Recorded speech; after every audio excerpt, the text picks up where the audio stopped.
ఏంటి సంబంధం అంటే, సార్ చెప్పారు కాబట్టి ఇప్పుడు ఎఫ్ఐఆర్ అంటే ఫస్ట్ ఇన్ఫర్మేషన్ రిపోర్ట్ వాళ్ళు ఇచ్చింది మేము తీసుకొని రాస్తాం. రాసిన తర్వాత దాన్ని ఎంక్వైరీ చేసి తేలితే ఆ నిందితుల కోసం మేము అరెస్టులు చేయడాలో ఏవో ఉంటాయి, లేకపోతే తీసేస్తాం నెక్స్ట్ దీంట్లో. అది వాళ్ళు చెప్పింది. మరి ఆ రకంగా ఎవరు ఏ ఇన్ఫర్మేషన్ ఇచ్చినా తీసుకుంటారా? కళ్ళ ముందు కనబడుతుంది ఈవిడే వెళ్ళి దాడి చేసిన కేసు మీ నార్సింగ్ పిఎస్లోనే ఉండగా మీరు ఎలా పెడతారు? అంతే, ఇంకేముండదు.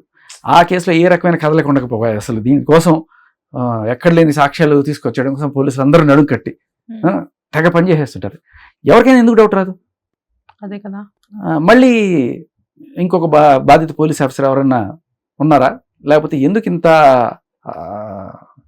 అంటే తప్పుడు సాక్ష్యాలు క్లియర్ కట్గా కనబడుతుంది. నార్సింగ్లో కొడితే పటాన్ చెరువులో జనరల్ హాస్పిటల్లో చికిత్స పొందుతారట. అది కూడా అటెంప్ట్ మర్డర్ పెడతారు. అర్థమే కదా, అది చూడాలి అసలు రాజకం. సరే, దీనికి రాజ్ తరుణ్ గారి రియాక్షన్ ఏంటి? ఆయనకి పాపం ఆయన ఎక్కడో నా మానాన్ని నేను మాడిపోయిన పెసరట్టు తింటుంటే నా మీద ఏంట్రో కేసు అని చెప్పి ఆయన టెన్షన్ పడ్డాడు. తర్వాత వెళ్ళి చూస్తే ఆయన మీద ఏం లేదు అక్కడ.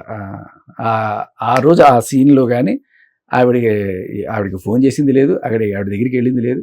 బట్ ఏదో రకంగా ఆ ఇంటిని గుంజుకోవడానికి ఆవిడ రకరకాల వేస్తున్న ప్లాన్లో భాగంగా రాజ్ తరుణ్ పేరు అమ్మేశారు కదా. అమ్మేశాడు. అమ్మేసినా కూడా అది నాదే. ఓనర్స్ ఎందుకు కోరుకుంటారు సార్? అదే కదా, ఆ ఓనర్ మీద కూడా, ఆ ఓనర్ కూడా 109 అంటే attempt murder, owner attempt murder, Raj Tarun attempt murder, నేను అటెంప్ట్ మర్డర్, ఇంకొక 50 మంది పేర్లు పెట్టాలనుకుంటున్నారట.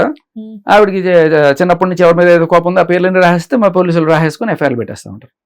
నాకు కూడా అలా చాలా మంది మీద కోపం ఉంది. ట్రై చేయండి, మీకు జరగదు అలా.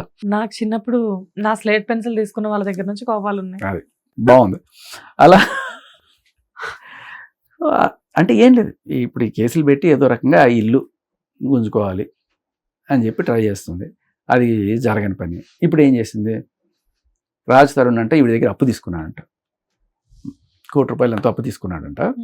అందుకు గాను ఆవిడకి ఇల్లు రాసిచ్చేసాడంట అని ఏవో డాక్యుమెంట్లన్నీ క్రియేట్ చేసి ఇవి కోర్టులో ప్రొడ్యూస్ చేసి, సివిల్ కోర్టులో.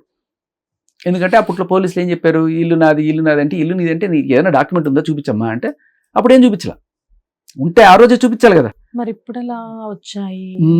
ఆ క్వశ్చన్ ఎవరు అడగరు. ఎందుకంటే ఇది పోలీస్ స్టేషన్ పరిధిలో లేదు కాబట్టి. ఇది సివిల్ కోర్టులో కదా, వాళ్ళకి తెలియదు కదా, జడ్జి గారికి వాళ్ళకి ఏం తెలియదు కదా.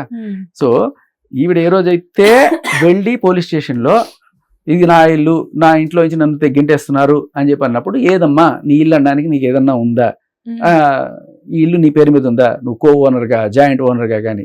సరే రాజ్ తరుణ్ భార్య అయితే ఎక్కడ ఉంటే, ఒకవేళ అదే నిజం అనుకో, ఆయన ఎక్కడ ఉంటే అక్కడికి పోవాలి. కానీ రాజ్ తరుణ్ ఎక్కడో ఉన్నాడు, ఆయన దగ్గర ఉండాలి. కానీ ఆ ఇల్లు నాది, ఆ ఇల్లు నీకు ఇటువంటి హక్కు లేదు అని చెప్పి ఆ రోజు అన్నప్పుడు ఏ విధమైన సాక్ష్యం పోలీస్ స్టేషన్లో కానీ పోలీసుల ముందు కానీ ప్రొడ్యూస్ చేయాలి. పోలీసులు ఆ ఇంటికి వచ్చారు. ఆ ఇంటికి వచ్చినప్పుడు కూడా ఏమీ ఇది లేదు. ఇప్పుడు రాజ్ తరుణ్ వాళ్ళ అమ్మా నాన్నని బయటకు గెంటేసి ఇదంతా చేసిన రోజున అప్పుడు కూడా ఏది చూపించలేదు ఆవిడ. ఇవాళ అక్కడ కరెక్ట్గా ఇవన్నీ ప్రొడ్యూస్ అయిపోతాయి. ఏంటి, ₹1,00,00,000 ఇచ్చాను, అది విడతలుగా ఇచ్చాను, వాళ్ళ అమ్మ ఇచ్చిందంట, ఈయన సంతకాలన్నీ ఫోర్జరీలు అయిపోతాయి. కాదు, ఇప్పుడు అసలు ఏం చేస్తున్నారు ఆవిడ? ఏం చేస్తున్నారు, మనం వైరల్ అయిన వాళ్ళందరినీ బిగ్ బాస్ లోకి తీసుకున్నారు, ఈవిడ తీసుకోలేదు. వైఆర్ని తీసుకుంటున్నారు కానీ వైరల్ని తీసుకోవట్లేదు అనుకుంటా. మేము వైఆర్ కాదా మీకు? మాకు కాదమ్మా.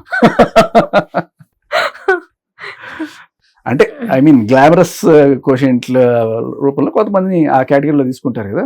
లైక్ ఈసారి రమ్య మోక్షం తీసుకున్నారు కదా, అలా. అబ్బో, వచ్చిందండి వైఆర్. రమ్య మోక్షం తీసుకున్నారు, వైల్డ్ కార్డ్ ఎంట్రీ అని చెప్పేసి మళ్ళీ పంపించేశారు.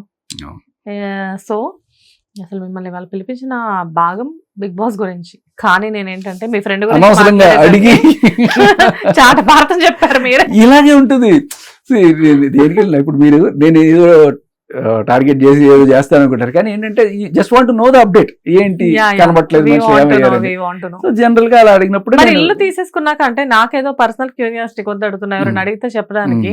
ఇల్లు తీసేసిన తర్వాత మరి ఇప్పుడు ఎక్కడ ఉంటుంది పాపం ఆవిడ? మీ ఇంటి పక్కన ఏమన్నా ఫ్లాట్ తీసుకున్నారా? వాళ్ళ పటాన్ చెరువులో ఎక్కడో వాళ్ళ ఇల్లు ఉంది కదా, వాళ్ళ నాన్నకి ఏదో బడ్డీ కొట్టు ఏదో ఉంది అక్కడ.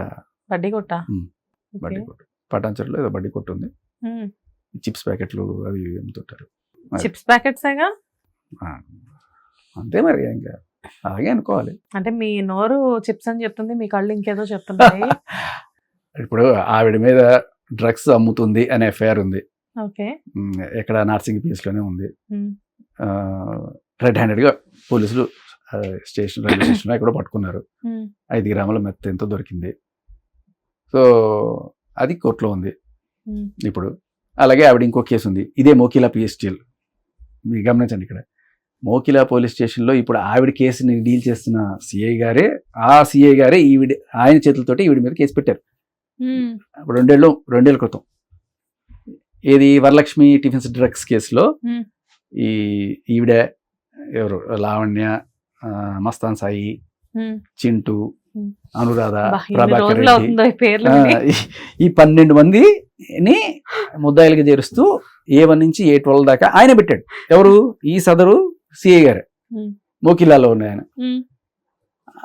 ఆయన అనుకుంటుంటాడు, నా కర్మ కాకపోతే ఒక డ్రగ్ పెడ్లరు, డ్రగ్ కన్జ్యూమరు నా చేతితో పెట్టిన ఆవిడే ఇవాళ వచ్చి మా స్టేషన్లో ఆయనకి ఎక్కడి నుంచో ప్రెషర్ వచ్చి ఉండొచ్చు, ఆవిడ పెట్టిన కేసు తీసుకోండి అని చెప్పి ఆవిడ అందరి మీద ఉన్నట్టు ఇటువంటి కళ్ళ ముందు తెలుస్తూ ఉంటుంది. ఏంటి, ఈవిడ ఒక డ్రగ్ పెడ్లర్ కేసులో ఉంది, 45 రోజులు చెంచలు కూడా జైలుకు పోయి వచ్చింది, అన్నీ తెలుసు వీళ్ళకి. తెలిసి కూడా విధి లేని పరిస్థితుల్లో ఈవిడ పెట్టిన కేసు యాక్సెప్ట్ చేసి దాన్ని ఇన్వెస్టిగేట్ చేయాల్సి వస్తుందంటే ఒకసారి ఆయన పరిస్థితి ఆలోచించండి. పాపం. అంటే ఎవరు ప్రెషర్ చేస్తున్నారు అది మనకు తెలుసు కదా, మనం ఎందుకు మాట్లాడుకోవాలి దాని గురించి. సో అదే అంటున్నా, ఏ పై ఆఫీసరో లేకపోతే ఎవరో ఇలా అంటే వాళ్ళు చూడక లేకపోతే తెలియక, వీడి గురించి 2 రాష్ట్రాల్లో తెలియని వాళ్ళు ఎవరు లేరు. బట్ మేబీ ఆ పై ఆఫీసర్ ఏదో బిజీగా ఉండి ఈయన చూడలేదేమో, ఆ కమిషనర్ గారో లేకపోతే ఆ పైన డిఐజీ గారో లేకపోతే ఎవరో చూడలేదేమో, ఆడ కూతురు పాప అన్యాయం అయిపోతుందనే కేటగిరీలో చూడండి అయ్యా అని చెప్పి గట్టిగా చేసి ఉండొచ్చు. అది పరిస్థితి. బట్ మాకు తెలుసు సార్ రియాలిటీ, మాకు తెలుసు అని వీళ్ళు అనుకుంటుంటారు.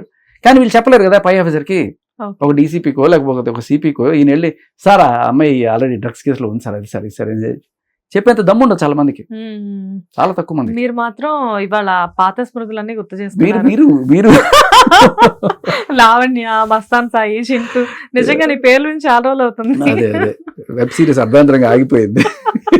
మీ వల్ల మీరే హిట్ చేశారు ఆ వెబ్ సిరీస్ ని. అయ్యలేదు, ఇప్పుడు మీరు అడిగితే నేను చెప్తా, దాంట్లో భయం ఏం లేదు, జంకేదేం లేదు. సరే.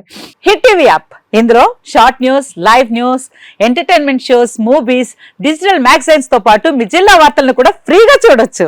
ఇంకెందుకు ఆలస్యం, వెంటనే హిట్ టీవీ యాప్ ని డౌన్లోడ్ చేసుకుని ఫ్రీగా ఎంటర్టైన్మెంట్ పొందండి. Hit TV app, hit TV app, please download hit TV app. Hit TV app ని ఫ్రీగా డౌన్లోడ్ చేసుకుని ఎంజాయ్ చేయండి. మీకు నచ్చిన ఎంటర్టైన్మెంట్ కోసం హిట్ టీవీ యాప్ ని ఫ్రీగా డౌన్లోడ్ చేసుకుని ఎంజాయ్ చేయండి. హిట్ టీవీ యాప్ ని డౌన్లోడ్ చేసుకుని ఆస్వాదించండి, ఆశీర్వదించండి. ఇంతమంది సెలబ్రిటీలు హిట్ టీవీ యాప్ ని డౌన్లోడ్ చేసుకోండి అని చెప్తున్నారంటే ఎంత మంచి యాప్ ఆలోచించండి.